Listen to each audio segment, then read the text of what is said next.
Grownups, if you're looking for a fun way to sneak learning into your kids' summer, check out the podcast Mysteries About True Histories.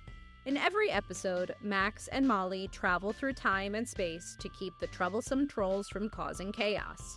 From ancient Greece to the International Space Station, Max and Molly have a blast while solving riddles and even some fun, yes, fun, math problems. Want to join in on the adventures? Follow and listen to Mysteries About True Histories on Apple Podcasts or wherever you get your podcasts. Hey Tailblazers! Have you always wanted to see the behind the scenes of making a podcast? Well, here's your big chance. I am inviting you to join us in making our new podcast, Ghost Tour. If you're into kinda scary but very funny stories and you are 9 years old or older, this is the podcast for you. Join the Ghost Tour Kids Club, and you will hear the episodes before anyone else by joining us for live virtual readings read by the actors. And hey, I'll be there too. You can tell us what you think of the episodes, and you might even hear your feedback in a Ghost Tour episode once it airs. And that's not all. I am going to send you the official Ghost Tour starter pack in the mail, so you're ready to go. It's going to have a vintage book of ghost stories, a Ghost Tour notebook, a Ghost Tour pencil, a mini Ouija board, and more. Grownups, you can sign up for this by August 28th at cordeliastudios.com/ghost tour or head on over to the Girl Tales shop on girltalespodcast.com. To get into the ghostly vibes, let's listen to some spooky favorites from the Girl Tales catalog over the next few weeks. Enjoy! I'd like to tell you about a friend of mine. Well, honestly, even though he's a pet, he's more like Rebecca's and my family member. He's our dog, Cheese. I adopted Cheese several years ago, and because he's a rescue, he has a lot of funny little quirks. He can be shy when he meets new people for the first time. He hides under the couch when he hears loud noises. And he can get very scared by things he's never seen before, even if they're things that aren't scary to us, like bubbles and cake. So when Rebecca first met Cheese, they got off to a little bit of a rough start. Cheese barked at Rebecca and hid under the couch. He ran away from her whenever she tried to come close, and even chewed up one of her favorite pairs of sneakers. To help Cheese get more used to her, Rebecca brought him a special present, a toy in the shape of a heart. It had a cute little face with bright blue button eyes and a yellow yarn smile. And it squeaked when I gave it a little squeeze. I sewed it myself with one of my old t-shirts and some stuffing, said Rebecca proudly.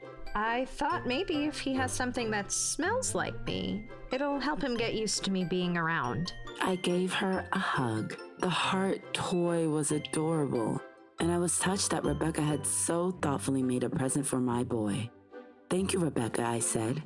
I turned to give the toy to Cheese. Say thank you, buddy. Cheese gave the heart a sniff and then took it gently between his teeth. He looked at Rebecca and, giving her a small wag of his tail, went off to play with it. Rebecca and I grinned excitedly at each other and gave each other a high five. But once Cheese was around the corner, he dropped it on the floor. He studied it. He was getting more used to Rebecca, and he did like her, especially as he saw more and more how happy I was with her. His ears dropped, thinking about how sad Rebecca had gotten when he had ruined her shoes, and how sorry he had felt. I had given him a very stern talking to afterwards, and he never wanted me to be that disappointed in him ever again. But even though he liked Rebecca and wanted to start being better friends with her, there was something about that toy that he just did not like. There was something about those bright blue eyes that he didn't trust. He didn't want Rebecca to think he didn't like her very special gift, though, so he just left it in the hallway without really playing with it. But every time Cheese passed by the toy, he could feel its eyes on him, watching him. And in the middle of the night, when everything was still and quiet, he could hear what sounded like a faint rattling behind the door, as if someone or something was trying to get in. Was he imagining it? On the nights where he thought he had heard the rattling, he went to the door and pushed it open just a crack with his nose. He peeked through the door to check, but somehow the heart was always just where he had left it, face down and not moving.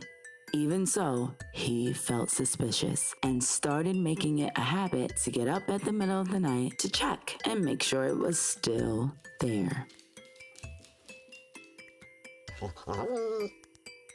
But on the 8th night of checking on the toy, Cheese woke up to hear the sound of wind whistling through the trees.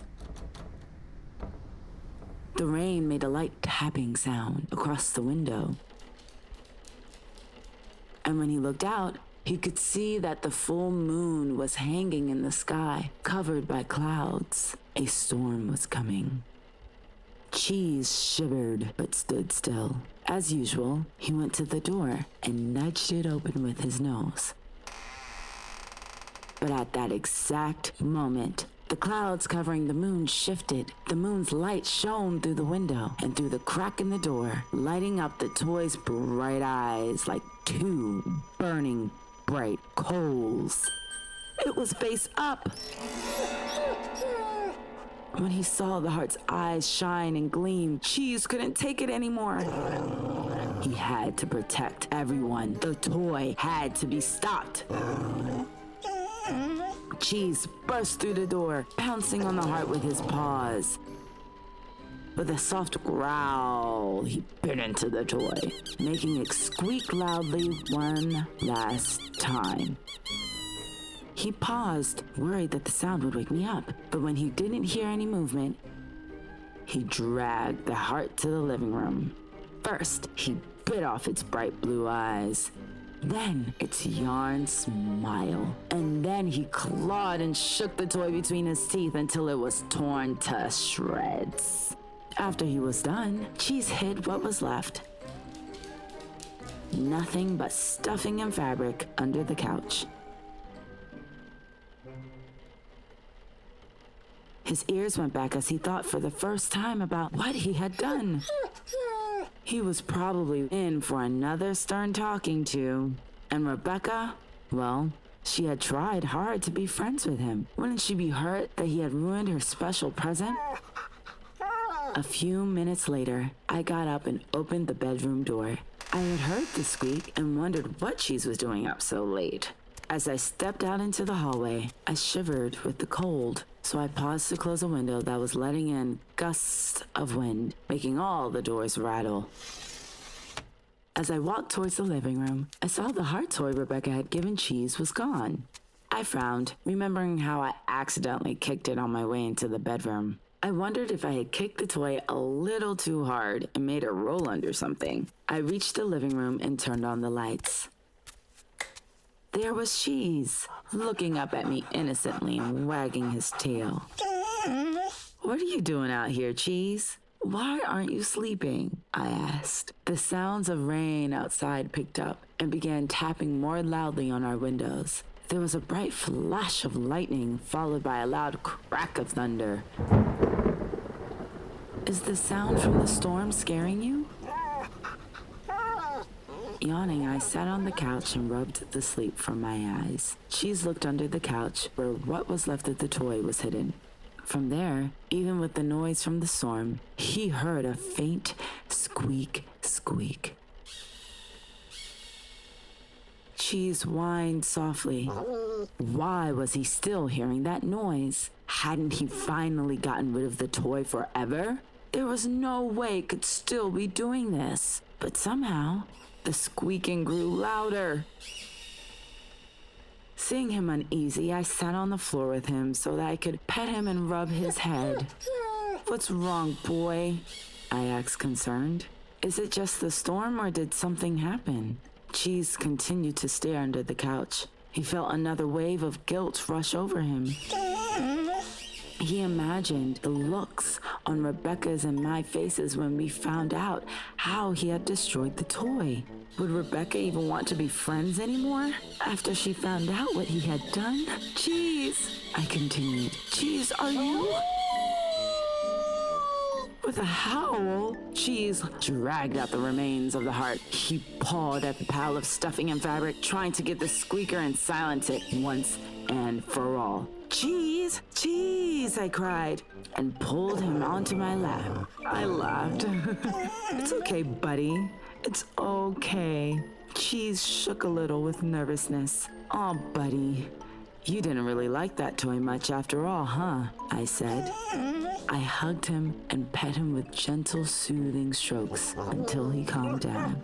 Cheese looked at me, guilt shining in his eyes. "It's okay," I said reassuringly. "I mean, I still don't want you to chew up Rebecca's shoes. And yes, it was very nice of Rebecca to make it for you. But toys are meant for chewing and to be played with. That means they'll get a little banged up sometimes." I looked at what was left of it. Or, destroyed completely. I kissed Cheese on his head. The real present that Rebecca was trying to give you is her love and friendship. The toy is just to show you that she cares. She's a very special person. She'll understand. Relieved, Cheese licked me all over my face, and I laughed. Together, we swept up what was left of the toy and threw it in the trash. The next day, Rebecca came over to see Cheese and me. When she saw Cheese, she gave him a smile and pat him on the head. Cheese wagged his tail at her. "Hey, buddy," she said kindly. "I heard that heart toy got some wear and tear and you can't really play with it anymore." Rebecca reached inside her bag. "I also heard the button eyes were scaring you a little bit. So..." She pulled something out and showed it to me. It was a stuffed bone. "I made you another one." She grinned. "See?" she said, squishing the toy. "It doesn't have a squeaker, just in case that's what scared you too." Rebecca tossed the toy high up in the air, and Cheese ran excitedly to go catch it. Watching him play, Rebecca and I smiled happily at each other and gave each other a high five. Once Cheese was around the corner, though, he dropped the bone onto the floor. He studied it. He really appreciated that Rebecca had made another toy for him, and honestly, he liked it better than the heart. But, there was still something off about it. It had a suspicious taste to it.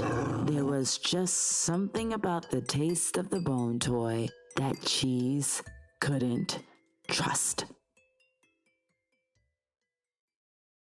That was The Telltale Toy by Nina Key.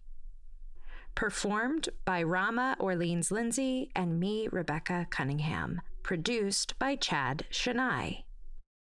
Hey, Grownups! There's going to be a new middle grade podcast called Ghost Tour, and it's got joy, queer friendship, and spooky fun at its core. It launches October 3rd. Make sure to follow or subscribe so you don't miss it. Also, we are inviting your Tailblazers to be a part of the experience. If you head to cordeliastudios.com/ghost tour, your kid can join the Ghost Tour Kids Club. They'll receive the official Ghost Tour starter pack, which includes a mini Ouija board, a vintage book of ghost stories, a Ghost Tour notebook, and more. Plus, they'll receive VIP invites to be a part of the podcast production process. How cool is that? They can attend live virtual readings of the show and provide feedback that they might even hear in the first season. They'll actually shape the storylines in Ghost Tour. That's cordeliastudios.com/ghost tour. The Ghost Tour Kids Club is perfect for kids 9 to 12 years old. You can listen to the pilot episode of Ghost Tour wherever you get your podcasts. Happy haunting!